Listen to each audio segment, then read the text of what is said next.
Well, managing the transition to adulthood can be difficult to go through. And for many in the foster care system, that is a reality. Stephen Reels has more on a new law efforting extended foster care for children aging out of the system. According to the Dave Thomas Foundation for Adoption, the willingness to adopt someone over 13 is very low compared to preteens, meaning it is possible they could age out and experience things like substance abuse or homelessness. This new law is hoping to prevent this from happening and help places like youth villages guide these children in the first few years of their adult lives. I would still catch myself just being amazed that I'm at college. Brandon Washington entered into the foster care system going into 10th grade. He experienced different schools and different homes up until graduation. My work at the time, she really tried to push me to make sure I finished strong. However, he was still one of 20,000 children aging out of foster care nationwide. But a Youth Villages program helped him out.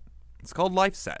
They kind of guide the process and what their goals are, transition into adulthood, whatever that might mean to them. They also helped me get summer housing here, which helped me get used to roads faster. A new federal law is expanding access to extended foster care for people like Washington.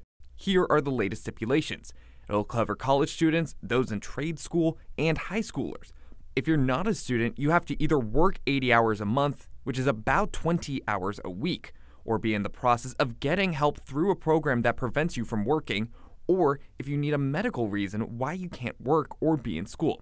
If you meet at least one of those requirements, you could qualify for the extension of foster care. Because some people, it's hard for them to get to and from school, or that just wasn't something that they're interested in at the time, but they did have a job, and a job was a higher priority.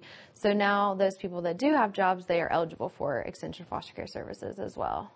Expand it from 44% of youth in Tennessee to 50%. The expansion is in effect. Wilder says those who've aged out are now being made aware they might qualify. Which, if they have any questions on resources, we'll be able to connect them with things like that. According to the State of the Child report, this program helps people until they're 21 years old.